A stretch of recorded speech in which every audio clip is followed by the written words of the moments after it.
हाँ दोस्तों, आज हम लोग पढ़ने वाले हैं केमिस्ट्री का फर्स्ट चैप्टर विलयन। तो विलयन की परिभाषा में देखते हैं। विलयन पहले देखते हैं विलयन कहते किसे हैं। विलेय तथा विलायक के संयोग को विलयन कहते हैं। विलेय तथा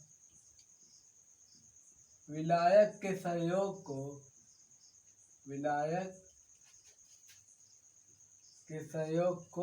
विलयन कहते हैं। संयोग को विलयन कहते हैं।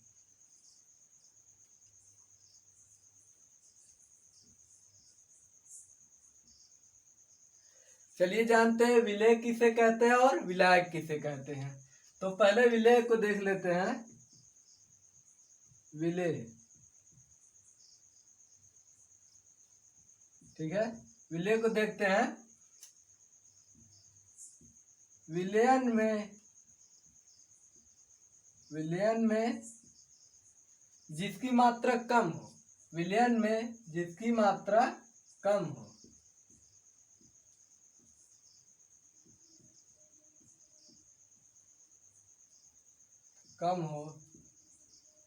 विलयन में जिसकी मात्रा कम हो या जो विलयन में विलायक के द्वारा घुल जाए उसे क्या कहेंगे? विलेय कहेंगे। विलयन में जिसकी मात्रा कम हो वह जो घुल जाए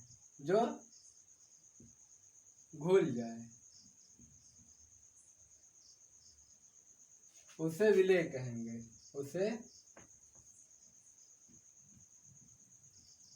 विलेय कहते हैं। तो विलेय हो गया। अब विलायक को देखते हैं। विलायक,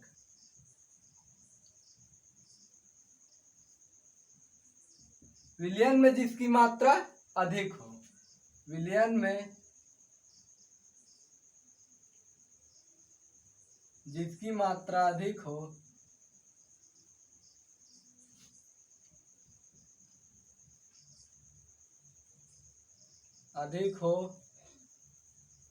विलयन में जिसकी मात्रा अधिक हो या जो विलेय को घोल दे उसे क्या कहेंगे? विलायक कहेंगे। विलयन में जिसकी मात्रा अधिक हो या जो विलेय को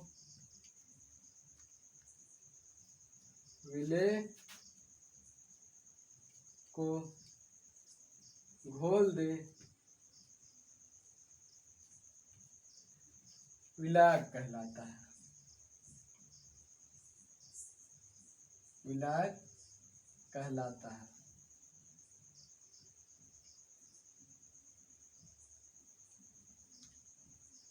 चलो एग्जाम्पल इसका देख लेते हैं। एग्जाम्पल बनाते हैं। मान लीजिए कोई बर्तन है, ठीक है। ये क्या हो गया? ये बर्तन है एक छोटा सा, और इसमें चीनी और क्या है? पानी। चीनी पानी क्या है? चीनी है प्लस क्या है? पानी है, ठीक है। चीनी और पानी है। तो अब ये पानी को बना दे रहे हैं।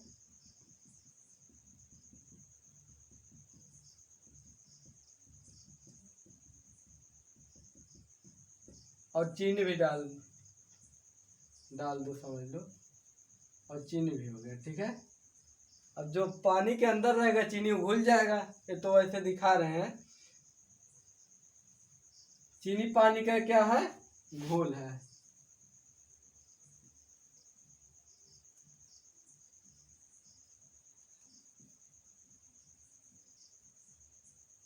चीनी पानी का घोल है।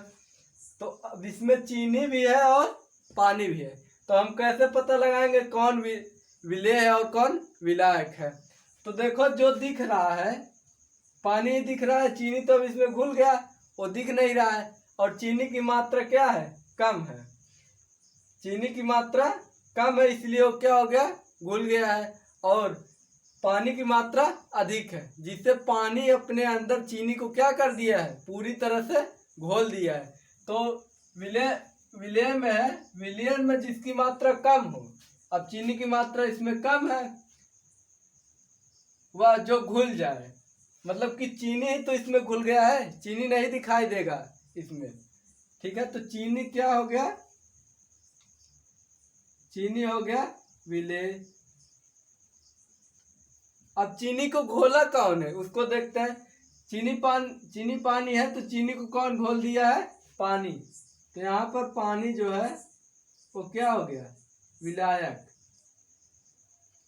ठीक है।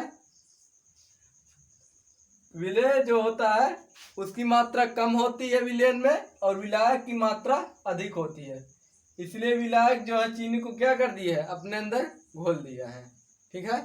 आइए देखते हैं तन्य विलयन क्या होता है और सांद्र विलयन क्या होता है। तन्य विलयन में देखते हैं, जो विलयन हल्का व विलेय के मात्रा कम हो तन्य विलयन कहलाता है, ठीक है।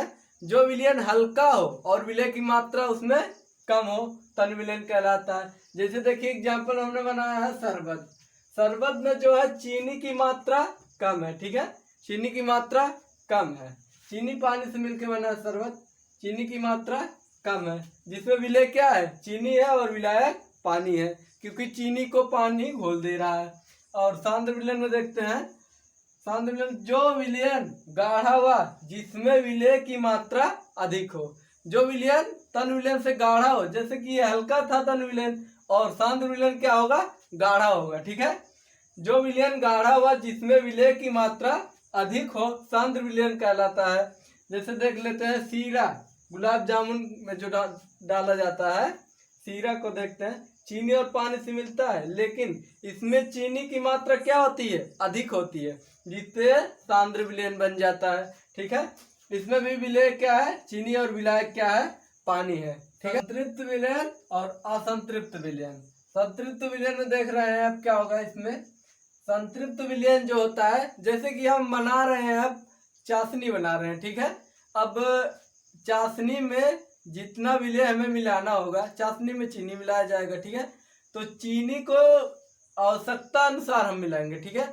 यदि आवश्यकता अनुसार हम मिलाएंगे तो संतृप्त विलयन होगा, यदि आवश्यकता से अधिक हो गया तो क्या हो जाएगा, असंतृप्त विलयन हो जाएगा, ठीक है। चीनी को आवश्यकता अनुसार हम मिलाएंगे तो संतृप्त विलयन होगा, यदि उसको आवश्यकता अनुसार से ज्यादा मिला देंगे तो क्या हो जाएगा, असंतृप्त विलयन हो जाएगा, ठीक है। तो देखिए वह विलयन जिसमें विलेय की मात्रा आवश्यकता अनुसार हो उसे संतृप्त विलयन कहते हैं। जैसे हम चाशनी बनाएंगे, जब चाशनी बना रहे हैं, ठीक है, चाशनी तो क्या है, चाशनी है, ठीक है, चाशनी है। अब इसमें मान लीजिए हमें मिलाना था क्या, चीनी हमको मिलाना था 10 kg, ठीक है, हमें चीनी मिलाना था 10 kg, लेकिन हमने चीनी कितना मिला दिया, हमने चीनी को मिला दिया, चीनी को हम अधिक मिला देंगे तो असंतृप्त चला जाएगा। आवश्यकता अनुसार मिलाएंगे तब संतृप्त विलयन बनेगा, लेकिन अगर यदि आवश्यकता से अधिक हमने मिला दिया तो असंतृप्त विलयन हो जाएगा। चाशनी में 10 किलो केजी मतलब 10 किलो चीनी चाहिए, तो हमने 10 ही किलो मिलाया, तो ये क्या हो गया, संतृप्त विलयन है, ठीक है, संतृप्त विलयन। यदि हमको चाशनी बनाना है, चाशनी हमको बनाना है, ठीक है, चाशनी बनाना है। अब इसमें 10 किलो चीनी की आवश्यकता है 10 kg, लेकिन हमने इसमें कितना मिला दिया, 20 किलो, ठीक है। इसमें हमने कितना मिला दिया, चीनी को हमने मिला दिया 20 किलो। अब चाहिए था तो 10 किलो, लेकिन हमने कितना मिला दिया, 20 किलो, यानी दुगुना कर दिया। तो देखिए वह विलयन जिसमें विलेय की मात्रा आवश्यकता से अधिक हो, आवश्यकता से अधिक हो, तो विलयन कैसा होता है, असंतृप्त विलयन होता है,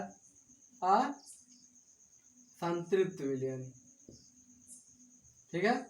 जिसमें विलेय की मात्रा आवश्यकता अनुसार हो संतृप्त विलयन होगा, जिसमें विलेय की मात्रा आवश्यकता से अधिक हो जाएगा वो असंतृप्त विलयन हो जाएगा, ठीक है। समझ में आ गया दोनों। मोल को देखते हैं, मोल क्या होता है, उसके बाद इसमें सवाल भी लगाएंगे, ठीक है। मोल से रिलेटेड एग्जाम में सवाल आ ही जाते हैं। तो देखते हैं मोल, पहले समझते हैं मोल है क्या। किसी पदार्थ की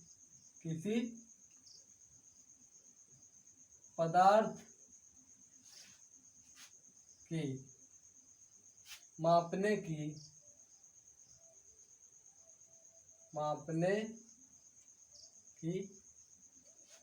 इकाई है।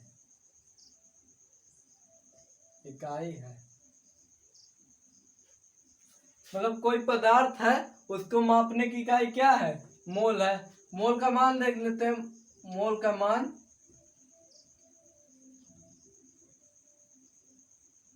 मान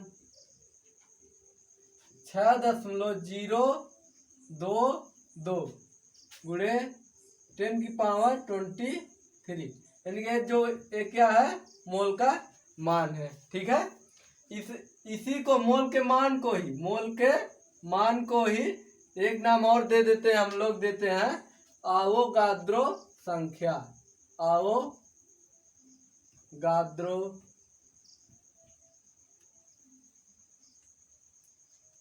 ठीक है। कोई पूछे मोल का मान या आवोगाद्रो संख्या, तो दोनों एक ही है। मोल का मान भी वही है और आवोगाद्रो संख्या भी वही है। मोल का फार्मूला देखते क्या आता है। मोल बराबर होगा पदार्थ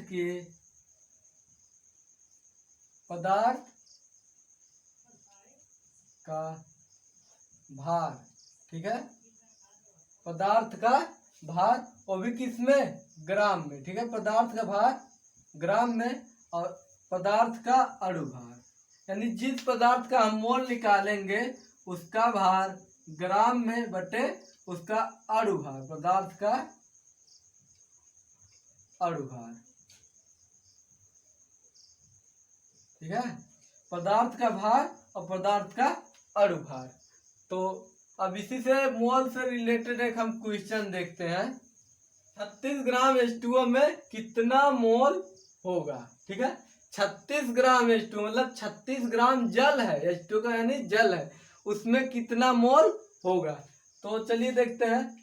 तो मोल बराबर हमने क्या बताया था? मोल बराबर बताया गया था पदार्थ का भार। और भार किसमें? किलोग्राम में नहीं, ग्राम में। ठीक है, पदार्थ ग्राम में। और पदार्थ का अणु भार, जिस पदार्थ का निकालेंगे, पदार्थ का अणु भार। ठीक है, तो अब देख लेते हैं क्वेश्चन में क्या क्या दिया गया है। तो 36 ग्राम H2O यानी कि जो पदार्थ है, पदार्थ तो H2O है, इसका हमें भार दे दिया गया है। H2O का भार हमें दे दिया गया है। कितना भार है? 36 ग्राम है। तो दिया है पदार्थ का भार कितना है? भार है 36 ग्राम। ठीक है, भार तो हमें दे दिया गया है। अब अणु भार निकालना है। H2O का। ठीक है, H2O का अणु भार। अणु भार निकालना है। आइए हम H2O का अणु भार एकदम सिंपल तरीके से बताते हैं। H2O, H इसमें कितना है? 2 और O कितना है? 1। तो पहले अणु भार निकालने के लिए आपको द्रव्यमान और परमाणु क्रमांक याद रखना होगा। परमाणु क्रमांक से ही द्रव्यमान निकल जाएगा। लगभग एटम का जो परमाणु क्रमांक होता है उसके दुगना ही क्या होता है? द्रव्यमान होता है। तो हाइड्रोजन का परमाणु क्रमांक 1 होता है। 1 को किससे गुणा कर देंगे? 2 से। क्यों करेंगे? क्योंकि हाइड्रोजन कितना है? 2 है। अब प्लस ये हो गया हाइड्रोजन का। अब ऑक्सीजन का देखते हैं। ऑक्सीजन का कितना होता है परमाणु क्रमांक? 8 होता है। तो जब दुगना करेंगे 8 दूना 16। ठीक है, 1 का गुणा करेंगे 2 में, 2 ही आएगा, प्लस 16 बराबर 18। यानी जो H2O है, H2O का अणु भार कितना है? 18 आया। H2O का अणु भार कितना है? 18 आया। अब यहाँ पर 18 लिख देंगे। ठीक है। अब यहाँ देखते हैं परमाणु का भार ग्राम में और अणुभार, ठीक है। तो H2O का मोल निकल गया अब एकदम आसानी से। H2O का मोल, पहले पदार्थ का भार लिख देते हैं। भार कितना है? 36 ग्राम। और अणुभार कितना है? अणुभार कितना है? 18।